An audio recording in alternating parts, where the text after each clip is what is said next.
To the walls! When I reach the walls, I see a pitch-black mass rolling closer at us. They are swarming in from the north like crazy tides, one wave after another. Countless zombies are filling this rainy night. Pyro-enhanced guys are fully prepared. A rain of fire arrows shoots out at the zombies, burning down some of them, but more are surging forward the next second. On the walls, all the enhanced people are gathered here. Pyro, electro, air, all kinds of superpowers are blasting into the zombie horde, but there are just too many of them. What we are doing is not enough at all. I raise my hands and condense air into lethal blades. One strike cuts down a section of them. Another strike, another section down, but they never stop. While clearing out zombies near the base, a half-bodied one suddenly lunges at me. I raise my blade, ready to strike. Suddenly I found around her neck is a gold locket, identical to the one I had given to my daughter. But before I set out, she was still at the base, on a date with her boyfriend. I can't help but shiver the moment I realize that. While I'm lost in my train of thought, the deputy squad leader steps in front of me. Squad leader, this thing is freaky. Let me put it down. The moment that zombie sees our weapons, she suddenly lifts an arm to shield herself. Looks like we've run into a high-level one. A zombie with intelligence. Definitely a threat to our base if we don't kill her. His words jolt me back to my senses. But before I could respond, the zombie lock onto me with chilling precision. My hand is trembling on the hilt. Hesitating, I swing my blade around, blocking his strike. The deputy squad leader stares at me in shock. I want this one alive. Are you insane? That's a fucking zombie! Squad leader, that intelligent zombie can get us all killed! I ignore their comments. I bind both of her hands tight, just in case she'd scratch someone. That thing is going to kill you! You won't make it back to the base with that thing! Let's return to the base together after getting the job done! I glance at them, put on a smile. Go back without me, guys. I'm not returning. I find an underground parking lot. She's quiet now. My thoughts begin to churn. Normally, once bitten by a zombie, they'd turn within a minute. Far more than a minute must have passed for her. That means there's something inside her, something that could suppress the virus. In those gray eyes, a faint trace of humanity remains. A bold thought suddenly comes to my mind. Can I restore and cure her? After securing her spot, I head back to the base immediately. I have to find out the truth. Who exactly is that girl claiming to be my daughter back in the base? 2 guards stop me at the entrance. Anna, Blake's orders. Anyone who's been outside must get checked for the virus. The head of the base, Blake Ray, an enhanced soldier with electro superpowers. Soon, I'm out of the exam room. The moment I step in the gates, a slender figure rushes straight into my arms. It's my daughter, Ivy. She's in a pink dress, her hair loose over her shoulders. In this blood-soaked, dangerous apocalypse, she looks like a pure little rose that has never known the world's cruelty. Mom, I was so worried about you. I heard you left with a zombie. I thought... Her eyes are red and puffy as she speaks, yet I clearly catch a flicker of mockery in her gaze. I reach out and tuck her hair behind her ears. Why worry about me? I just got you a crystal core. A crystal core? Didn't you always want one? I open my palm and show her. A blood-red crystal core, resting right there. Ordinary zombies' brains are empty. Only mid-level and high-level zombies contain crystal cores, which can enhance our superpowers after absorption. Her eyes light up instantly. A high-level one? I place the core into her hand with a smile. Ordinary ones aren't worth my time, you know? I became the squad leader completely on my own. It had nothing to do with my daughter's boyfriend Blake, the head of the base. In the 3rd year since the apocalypse day, there was a bizarre rainstorm. Some humans began to awaken special abilities after that, including my daughter and me. She developed a rare healing ability. Anyone injured would ask her for help. As for me, I got the powers to bend the air. I can turn air into blades, sharp enough to cut through solid stones. My combat level ranks 2nd. Only Blake is above me. Obtaining crystal cores is not difficult for me. My daughter's power growth also depends entirely on me. Right now, she clutches the core tightly in her palm. Then she gives me a happy kiss. Mom, you are the best! You went to treat the injured again, didn't you? She nods. Superpowers cannot be faked unless someone can imitate them completely. As far as I know, only one person has that kind of ability. Aren't we fighting a guerrilla war? More and more squads are going out these days, and more of them are getting injured. I've been so busy all day. Last month, a scout team discovered a zombie horde moving closer from the north. The mass was unprecedented. If it reached us, the base would be a fallen paradise. So we all decided to take the initiative. We kept sending squads out to strike and withdraw immediately. By the time it reaches the base, there won't be so many of them. I smile and pat her head. Then let's share the same room tonight.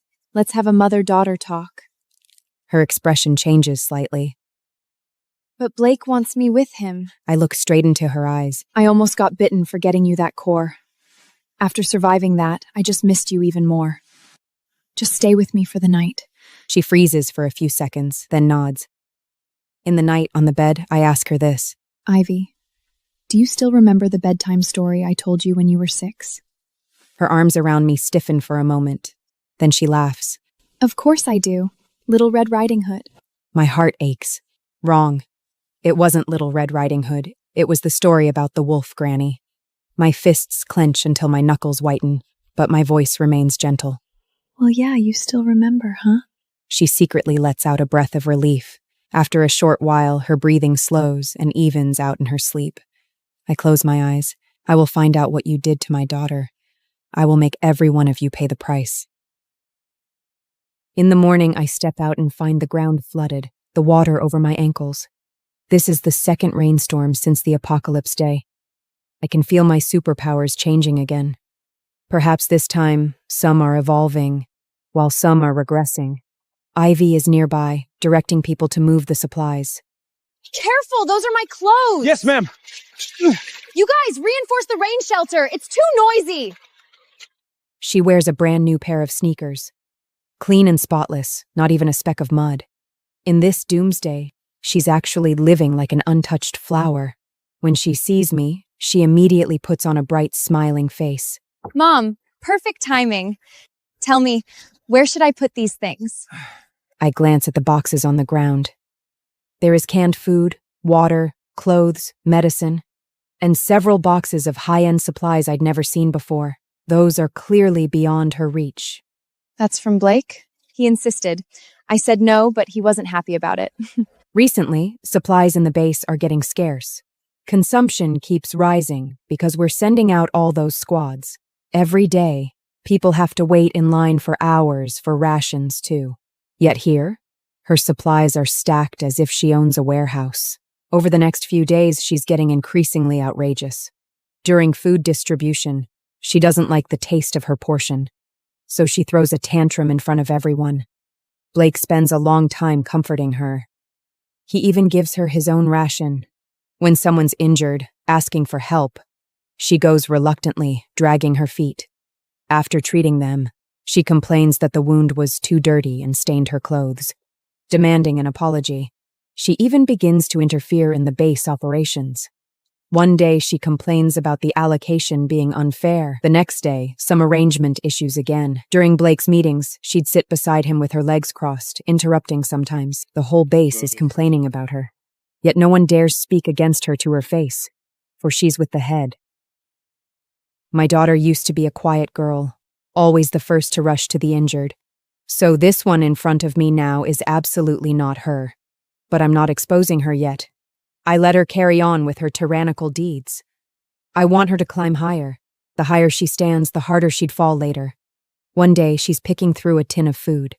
2 young girls stand beside her, handing her water and towels attentively. I walk over there. Ivy. Mom, what is it? Come with me. I'll show you something. A flicker of satisfaction crosses her eyes.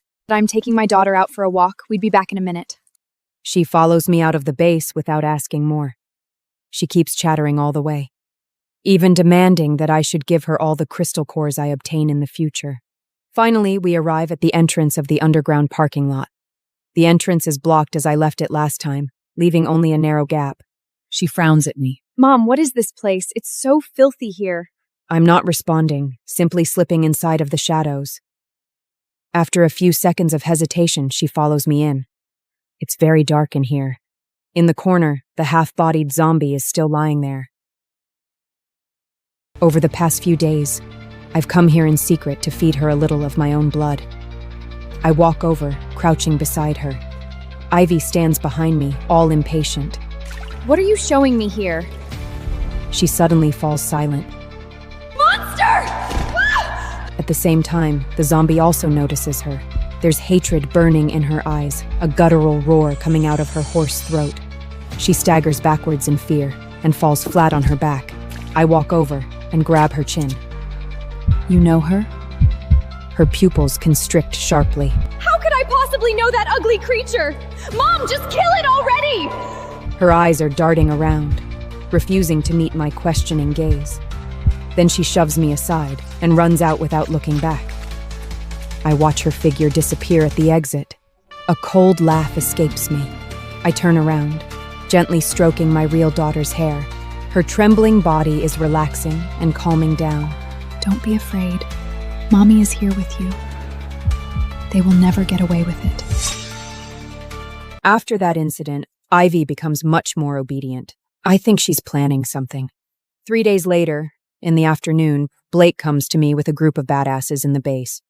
Instead of a visit, it looks like they are here to bring me in. I'm sitting outside my little cabin, whittling a wooden stick. Anna, I heard you're keeping a zombie for yourself. My heart skips a beat. So he already knew. Seems like my daughter already told him everything. There's a whole lot of zombies getting at us out there. We're risking our damn lives to kill them. And you are keeping one? His tone grows increasingly critical.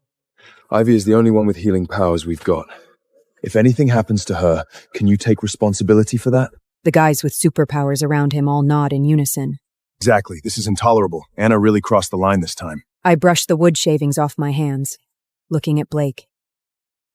Blake, the one I'm keeping, is different. She has A zombie is a zombie, for God's sake! He cuts me off, furious. It's our mortal enemy. Dispose of it immediately. This is an order. Bring me its head. I'll extract its core myself. Then you apologize to Ivy in front of all of us. You want my daughter's head? So Blake wants to cover things up once and for all. He's also responsible for what my daughter has turned into. The guys behind him are ready to channel their powers with murderous intent. But I smile, leaning close to his ear, whispering like a devil. You know where I hid the supplies of my squad? His expression changes drastically. Satisfied, I press on. They are stored in several locations. I'm the only one who knows the exact positions. The whole space falls silent. Blake's eyes are turning immensely hostile. Is this a threat? I suddenly throw an air blade out of my palm, slicing the attacker behind me. He screams in pain. Since we started the guerrilla tactics, our supply has been depleting. Every single day, more people are getting injured for their missions, yet fewer resources in return. Plus, Ivy's been wasting her resources, and you kept it a secret. The rest of the base has no idea that a famine is coming soon. Panic flashes in Blake's eyes. I step forward. If I'm in danger, those supplies outside will never be found. Without enough supplies, everyone will die as zombie food. His eyes burn with fury, electrosurges crackling in his fists. Clearly, he wants to kill me.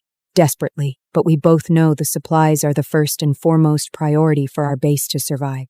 Anna, you better stay alive then. The guys behind him are mocking me all they want as well. I look up at the top of the walls as a few zombies are trying to climb in. I can't help but laugh at them. Tonight, those zombies will break in. I hope you are all ready.